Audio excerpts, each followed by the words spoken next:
Hello, I'm Nicola from Caketastic Worcestershire. With the Halloween holidays coming up shortly here in the UK, I've got a little treat for the children today. This is my Halloween baking box and we're going to use this box today. You can get these on my website to make something brilliant for the children. These Jack Skellington inspired cookies. We're going to see what's in the box. Come and have a look. So we have the full instructions and how to. Sugar, flour, icing sugar. We have 2 colour fondants, black and white. And we have, what else is in here? A template and some greaseproof paper. All you need to add to this to make your biscuits is 100 grams of baking margarine or butter. So let me grab the other things I need and we'll show you how it's done. Okay, so in the box you have your instructions which tells you need to use the following bits of equipment. You need a bowl in which to make your biscuits. You also need, I like hazelnut spread, chocolate hazelnut spread. They're really nice to sandwich the biscuits together. Or some people might prefer jam. We've also got jam here. We're going to be using a knife, so just be really careful. If children are using knives, if they're particularly young, please make sure you're watching them. Teach them to use knives properly, to hold the handle and not to touch the blade here. And you also need a spoon and a baking tray like this one here.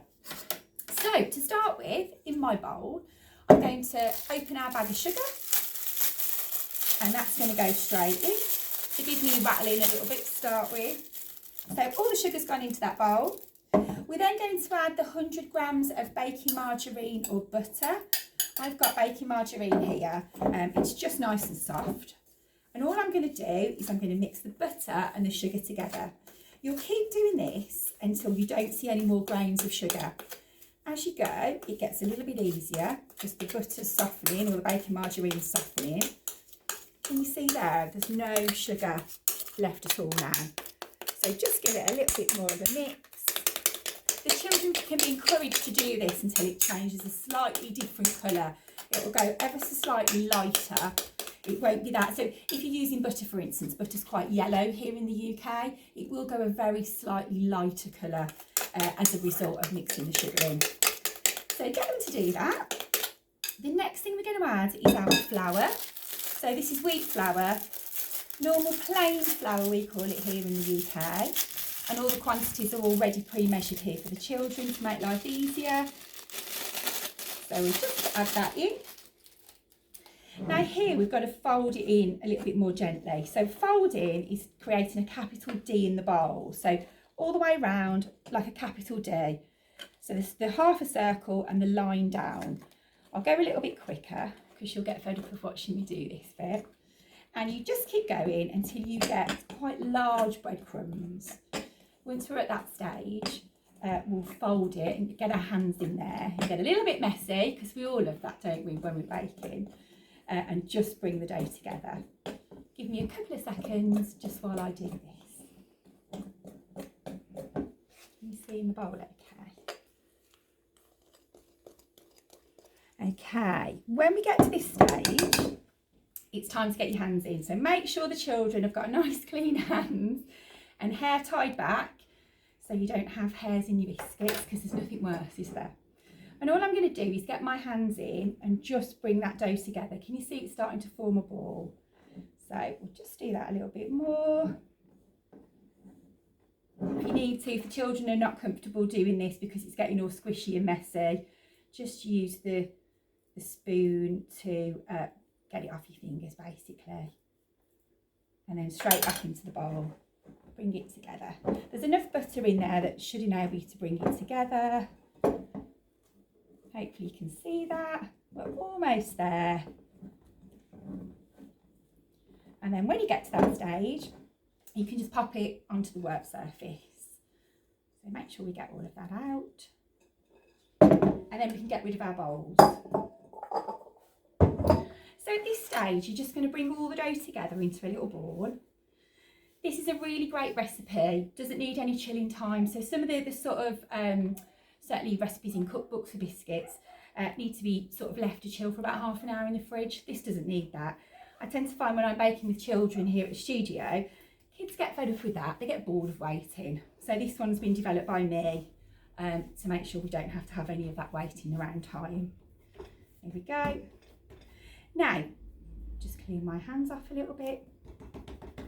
What we're then going to do is we don't need a rolling pin for this bit. We're just going to use our hands. Our hands are our best tools. And we're just going to push this out to make the dough a little bit thinner.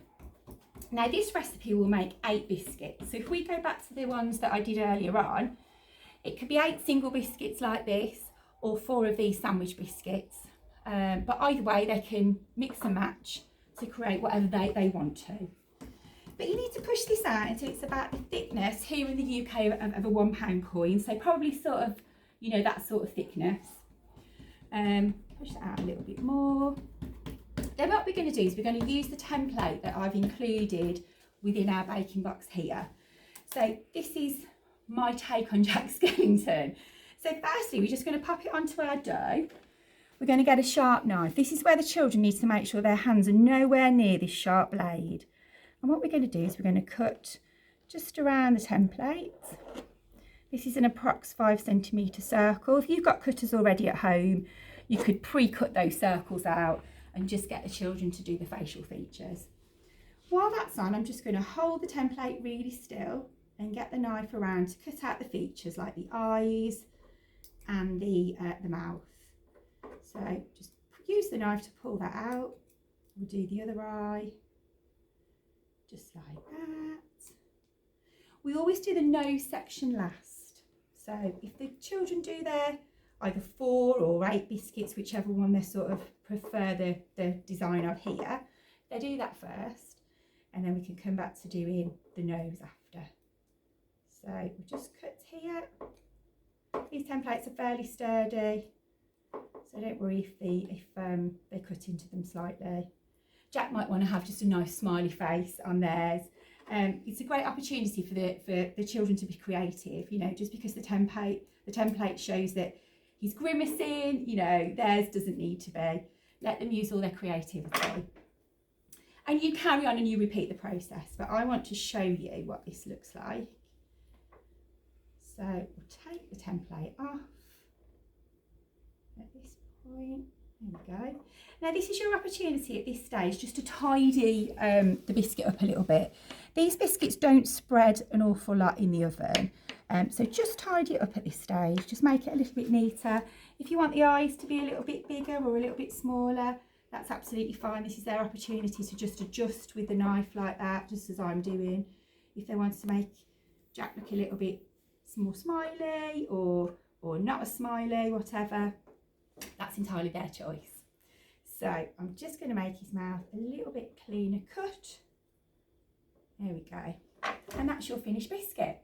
So what we're then going to do is take our baking tray, pop them in the greaseproof paper that was in the box. We're just going to tuck that under our tray. And we're going to lift our face off, just using our knife.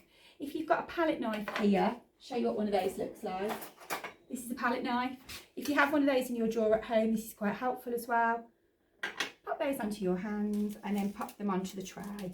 And once again, just make sure you're happy with them. Make sure you can see the teeth and everything else and all the features you want to. I will then repeat the process a number of times until all our dough is actually used up.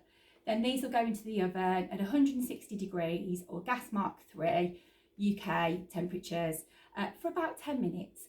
Every oven is completely different, so just bear that in mind. If it's a gas oven, it might cook a little bit quicker. Mine's a fan electric oven and it takes around 10 minutes for mine to actually bake. You know when they're done because they'll be ever so slightly golden in colour and they'll smell amazing. So I'm going to put ours in the oven and come back to me in a few minutes. Okay, that's our 10 minutes up. So this is what your biscuits will look like. So here's the one that we put in before. Just turn the oven off. So I also took the opportunity to use the template to cut out another circle, and this will be our sandwich biscuit. So we're just going to go back over to the worktop and get started with our decoration. Okay, so these have come out of the oven and I've put them on a cooling rack, and they've been left for about half an hour now just to cool down, so we can comfortably pick them up. If you use them and start decorating them while they're still warm, the jam or the hazelnut chocolate spread will just slide out and it will be a complete mess. So now these are nice and cool and I can touch them, we're going to sandwich our first biscuit. So as I said earlier, the chocolate hazelnut spread is my favourite, but you could use jam, you could use lemon curd, anything that you love, marmalade, whatever's in season, you could use at home. So what I would do is I would get a knife out of the drawer and I'd just take some of this and spread it onto the circular biscuit. So literally take some of that and spread it all on. I'd then mound up and put extra onto the eye section. So when you sandwich the biscuit and the one goes on top of the other, it just means that the chocolate hazelnut spread just protrudes a little bit and it brings it forward. So that's how you make your sandwich biscuit, whether it's with my favourite, the chocolate hazelnut spread, or whether it's using jam.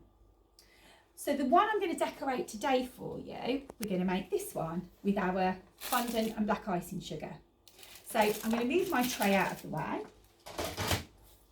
We're going to open our icing sugar packet. You don't need lots of this. This is just to prevent sticking surfaces. There's nothing worse if you've rolled something out or, you know, made it perfect and then it all falls apart because you can't take it off the worktop. There's nothing more frustrating for me and for children as well. So I'm just going to put a little bit of icing sugar down there. I'm going to open the plastic bag with our fondant in and I'm going to use the white first. So we'll get this out. This is just supermarket fondant. My team have put this together. They've made all of the boxes up for those of you that want to go over to the website and actually purchase one. With fondant, because it's been in that plastic, you just need to bring it back to life again a little bit. And how I'm doing that is I'm just folding it over and turning round, folding over and turning round, folding over. I'll speed that up a little bit for you until you get a nice smooth ball. Can you see there's no cracks in it? It's really nice and smooth. That's where you want to get the children to stop. Okay?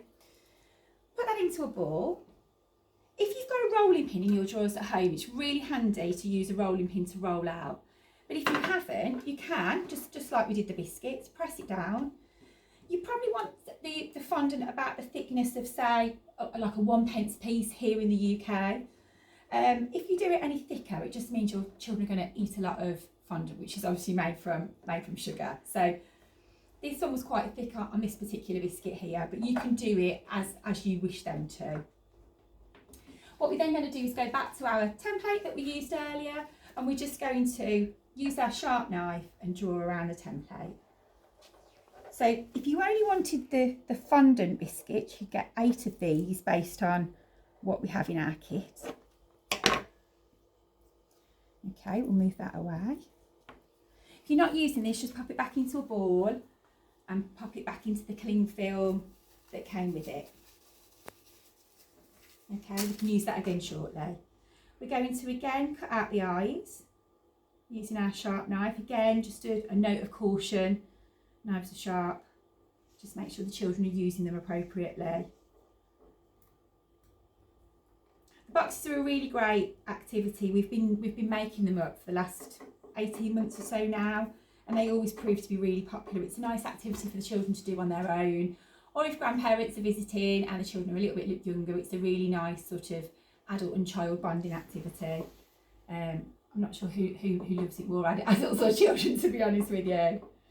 So I've done the eyes. I'm then just going to do the mouth. And all I want to do for the mouth is just do a line, just like a simple smile. That's all you need to do. Then take that off the back of the template, just really gently peel it apart. And that's what it looks like, okay. What we're then going to do is we're going to pop that back down on our icing sugar, and we're just going to do some marks to look like the smile. I'm just pressing into the fondant very gently. It can be really scary, it can be, you don't have to do this if you don't want to, it could just be a nice smile. And I'm just pulling it apart ever slightly. What we're then going to do is we're going to take our black. Again, this comes as part of the box. You only need a small amount, you're just going to fill the eye area. If you want really big eyes like this one, you can just cut out with your template and then make them slightly larger. But we've got enough here to do a few more biscuits as well. So just take a small amount like that. Again, work it in your hands, bring it back to life so it's nice and smooth and it's easy to mould. What we're then going to do is roll it into a little ball, and we're going to place it, that's a little bit much for there. We're going to place it into our eye section, and we're just going to leave it like that for now. What I'm then going to do is I'm just going to get some water, just a little tiny bit on the back of my hands, and I'm just going to take the circle from our biscuit and just put a tiny bit on top of the biscuit. I'm then going to lift this up, and I'm going to place this onto our biscuit. Now this is your opportunity just to push the fondant back together again if it's a little bit bigger. If your biscuits are a little bit smaller, just push it together. Then what we're going to do is we're going to make our nose. So I've got a skewer, you could use a cocktail stick, something like that. And just put 2 little dots just into the fondant there. That's our nose. With the eyes, this is where we shape them now. So push them down with your finger.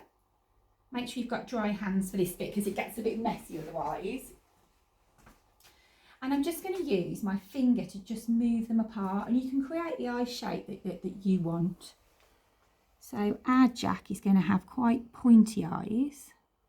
And all I'm doing is I'm just using a slightly damp finger and I'm just pulling the fondant into the direction that I want it to go.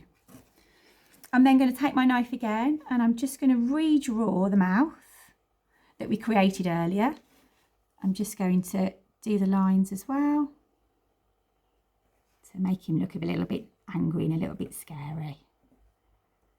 There we go. Just smooth that all the way around. And you can just then repeat that with your other biscuits. So there's 2 options for you there, either the sandwich biscuit or our fondant biscuit. And all of the ingredients, all of the dry ingredients, all of the templates, the instructions, all come in our Halloween boxes, which can be purchased on our website, www.caketastic-worcestershire.co.uk. These can be posted out or they can be collected from our studio in Fladbury.